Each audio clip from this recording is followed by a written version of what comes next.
Take a close look at these objects. They're among the world's oldest treasures, part of the rich heritage of Syria when it was a crossroads of the ancient world. If you happen to see them at a museum or a neighborhood gallery, please call the police. That's not a joke. The International Council of Museums, or ICOM, took the extraordinary step last year of publishing those pictures as part of a so-called emergency red list of Syrian antiquities at risk of being targeted by smugglers. The full list can be seen on the internet at this URL. Think of it as a list of crimes waiting to happen, and we all have reason to worry. The illegal trafficking of priceless cultural objects is increasingly a factor in the struggle against terrorism and religious fanaticism in the Middle East. According to one estimate, the Islamic State has already earned over $36 million from smuggling looted antiquities out of Syria. Some researchers call this a form of cultural terrorism, and it's far from harmless. The museums and collectors in Europe and the US, who often unwittingly buy these stolen treasures, are helping to subsidize some of the world's most unsavory groups. To help us understand this often little known and little understood criminal activity and its contemporary dangers, we're pleased to have with us two world-renowned experts. Professor Aaron Thompson of John Jay College is the author of the forthcoming book, To Own the Past: How Collectors Reveal, Shape, and Destroy History. Peter Herdrich is Vice Chairman of the Antiquities Coalition. Welcome to both of you. Peter, let me start with you. So what is the Red List? The Red List is published by the International Council of Museums, and what it is it identifies the type of object that might be likely to be seen to be in the black market. So these are the items that would have been looted from Syria. The Syrian Red List focuses on Syria. There's red lists from other countries around the world as well. But the Syria Red List would focus on the type of things, cylinder seals and examples of original writing, of small sculptures, the sort of thing that would come out of the ground in Syria that might then get out into the market and would be sort of the red flag. If you see this kind of thing, you have to think twice. This is the kind of object that could very easily be looted. So it's kind of like the endangered species of art. Yeah, good. And talk a little bit about some of the other countries that are at risk. Cambodia, you mentioned it. Right. So there's looting occurs across the entire world, and many of the other countries give us great examples and give us an idea of how the whole ecosystem works. One of the researcher Tess Davis has done a look at. She's an expert in Cambodia, and she's looked at all. At the market for Cambodian objects, and she took particularly a look at Sotheby's and the objects that they have auctioned over the course of a number of years. It was from 1988 to 2010. There were 377 objects that went on the block at Sotheby's. Of those, 71% had no published provenance. That means they didn't know where they were from. There was no evidence that they had been in exhibitions or that they had come from legitimate archaeological excavations or that they had come from colonial trading or that they existed before 1970, which is when the international control of illicit antiquities trade really went into effect. So 71% of 377 objects. Now, I'm sure that if you ask Sotheby's, they would say that there's explanation for lots of this, and they would have some good reasons. But it does make you wonder. We know that the ISIS and Taliban have made a practice of destroying religious icons and cultural icons because it conflicts with their religious beliefs.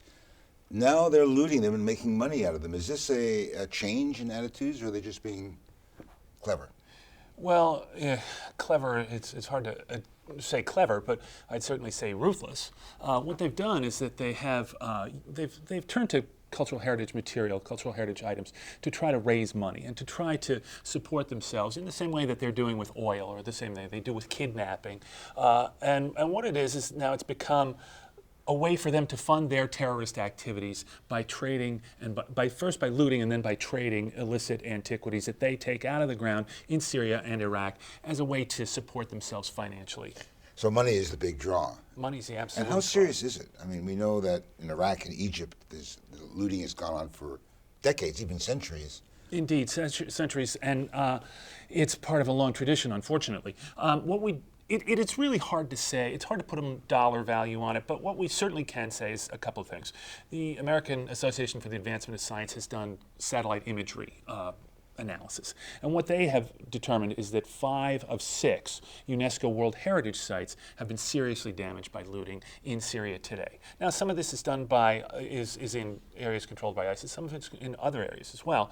But we know that the damage has been terrible to places like, important historical places like Dura or Ropos or Apamea or Palmyra. And the items that are coming out of the ground there and that are being looted are entering the black market and spreading across the world. So these are certainly serious crimes, but ISIS is guilty of a lot worse. So aren't we losing focus by concentrating on art crime as opposed to some of the humanitarian and human crimes that they're doing? Well, look, there's no question that humanitarian and human crimes are of tremendous importance. That the genocide of Yazidis or the attacks on Shiites or however they have decided to apply their interpretation of what it is they do is terrible, and there's no question about that. But there's also a human side to this as well, and that's and the reason is because the cultural heritage material, those cultural heritage items, are part of who people are in Syria and in Iraq. They're part of their culture,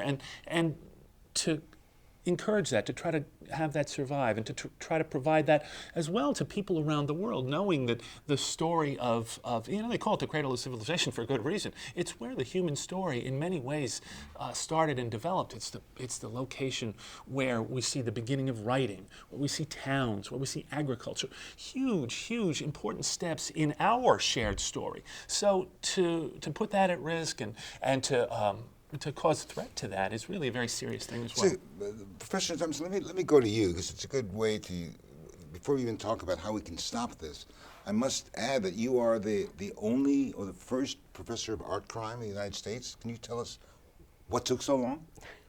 Well, it's a little mysterious to me because art is a multi-billion-dollar industry, and is in any large financial industry. There's lots of temptation to commit criminal acts. And the art world is particularly unusual in that there are many loopholes and low levels of punishment from any acts like forgery or fraud. So there's a lot of bad actors out there, both domestically and, unfortunately, as we've seen recently, internationally. So when we talk about art crime, we're talking about forgery, we're talking about looting, we're talking about destruction of art. Theft from museums, vandalism, copyright violations, and also I study things historically, so war crimes involving art from the Romans to the Nazis to former Yugoslavia to today, and international regimes to try and prevent these things from happening. And we've all seen the Monuments Men, so we know the heroes who tried to rescue the artwork, right? Well, George Clooney did a very good job rescuing So there aren't enough George Clooney's around to save art that's being endangered. But why, before we get into the enforcement of this, why do people destroy art or loot art? I mean, is there you've done a study of it in your forthcoming book, and looking at a crime really that goes back not just years but centuries. Yes, indeed, and there are a variety of reasons. Sometimes destruction and looting is done for purely financial motives, but much more often there are different underlying, more complicated motives, like stealing or destroying the culture of a people to commit cultural genocide, as well as the genocide of a particular race or heritage. But sometimes there's a fine line between collecting and looting, right? I mean, somebody could say, I'm taking this out of an endangered area, I'm going to put it up and may make money out of it, but if it weren't for me, that art would be destroyed forever. And that's what many people do say to justify their purchase of an antiquity that most probably came out of a conflict zone, that at least I'm saving, this cup. But what is not understood is that in order to get this cup from a grave or an archaeological site, that extraction required the destruction of many hundreds of other graves, many hundreds of other square meters of the archaeological site in order to get this particular thing that appeals to the market collector's taste. So this is a law enforcement problem, it's a detective problem, it's a forensics problem. How do we begin to get a handle on it? And it's also, I'd just like to add a financial problem for the source country state, because Syria in particular, when you were speaking, I was thinking of the problem of their future tourist industry. So many of these sites that are currently being looted and destroyed provided in the past, before the conflict, a steady stream of tourist income, and now that's going to be much decreased. So take us on the journey. The Taliban or ISIS picks up a really ancient, valuable piece of art. What do they do with it? How do they get out of the country? Where does it go, and how does it get here? Well, I think it's worthwhile to look at this as a continuum, almost of a market. And the market starts in the source country. In this case, the source countries would be that we're looking at are Syria and Iraq. And so what happens? The way it's been described now is it's a very complicated. It's a complicated route for this this object, this cup that we talk about, to get from Syria, say, to New York or to any other country around the world. But the source countries, what's happening in Syria now is that the looting is based on a couple of different areas. One is that we hear this primarily from a couple of researchers. One is a man named Amr al-Azam, who is a professor at Shawnee State University in Ohio, and who is a Syrian archaeologist who has close contacts with Syrian members of the community over there, and has heard this from his research with. Communicating with those people, also with Brian Daniels of the Penn Cultural Center. They've reported on this extensively. What happens is there are local people who are opportunistically looting right now. What they're saying is that there's no police presence, so they have the opportunity to go out, dig in well-known archaeological sites, searching for treasure. And they know what they're looking for. Yeah, well, sometimes they do, sometimes they don't. The question is this question of treasure.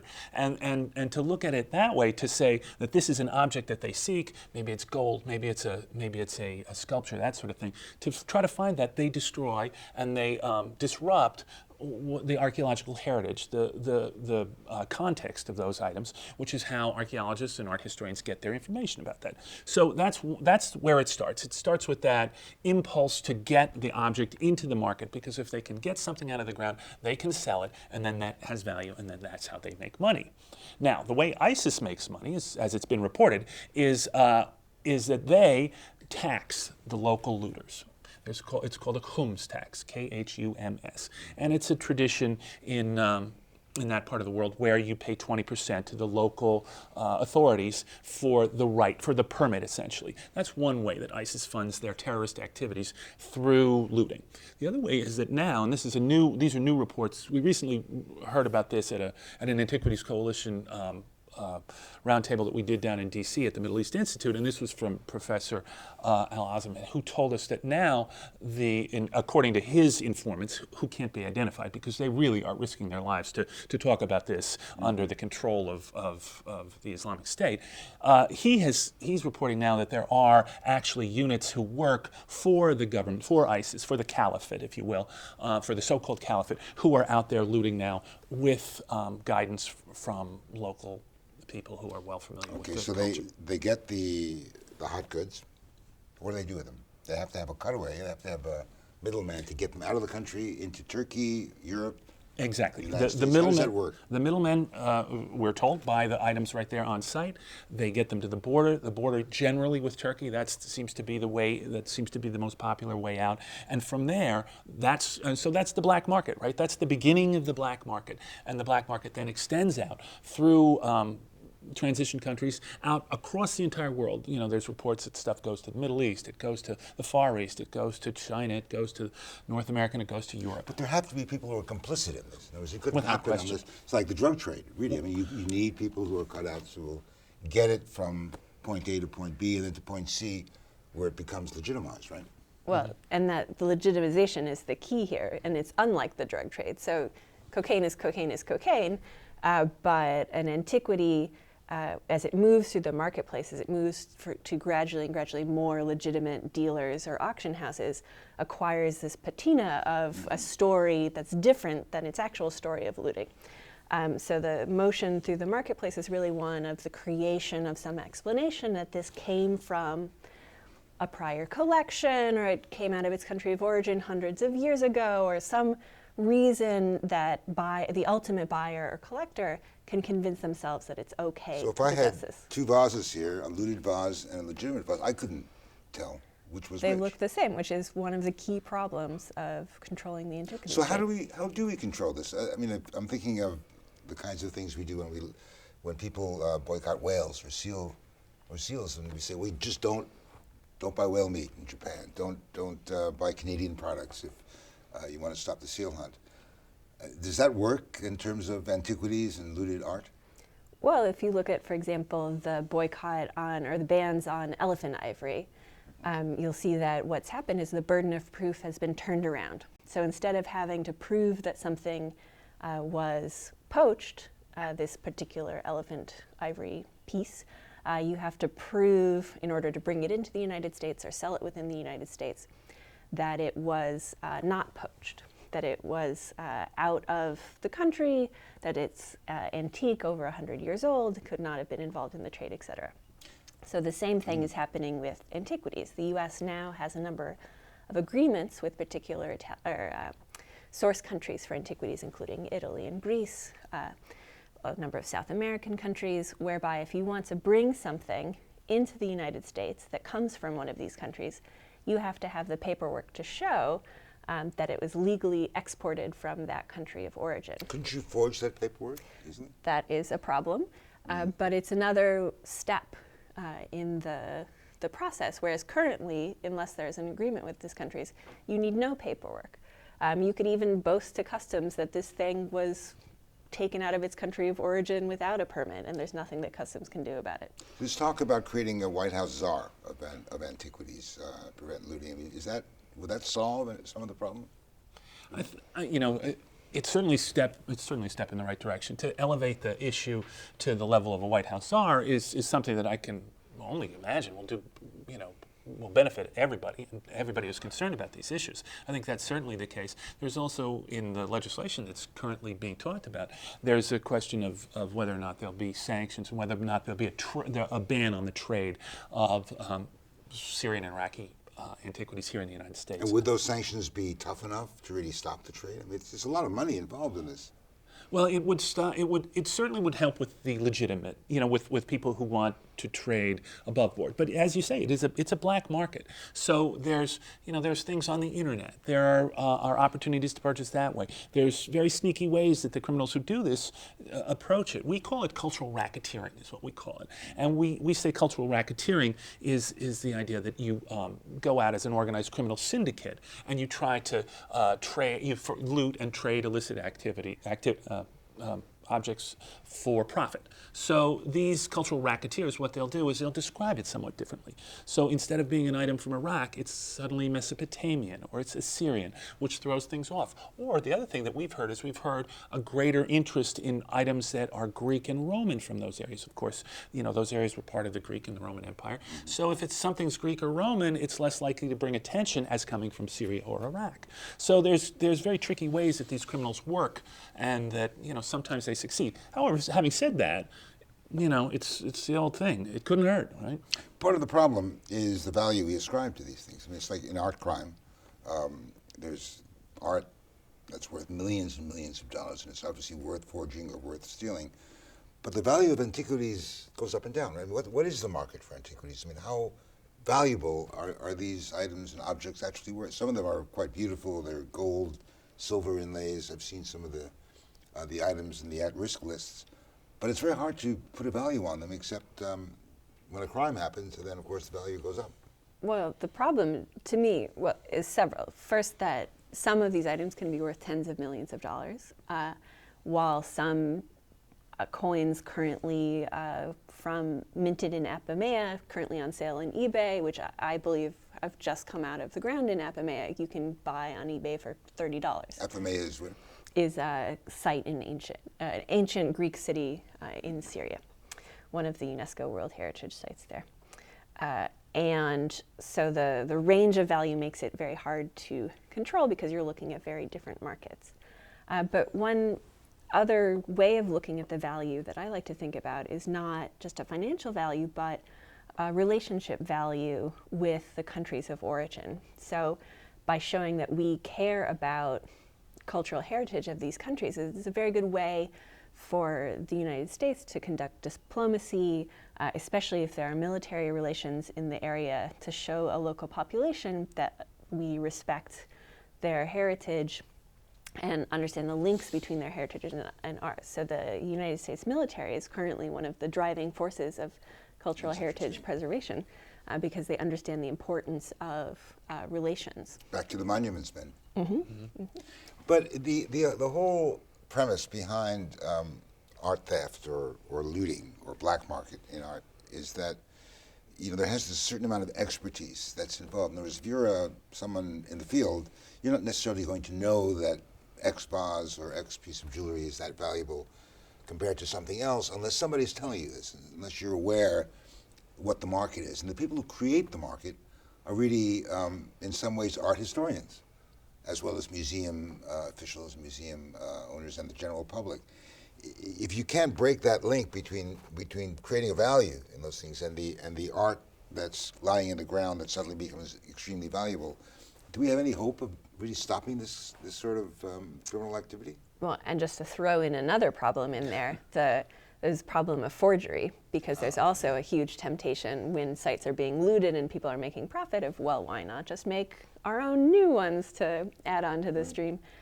So historically, there are a couple of categories of art objects where there's so few archaeological excavations and so much looting, for example, in the Cycladic Islands in Greece, that we can no longer tell which objects are forged and which are looted. Now, in the NYPD, the FBI, do they have specialists that are capable of telling what's false and what's true? The FBI has an art crime squad. Tell us about that. Which is sort of my dream job. But no, being a professor is great. Professor of art crime is my dream job.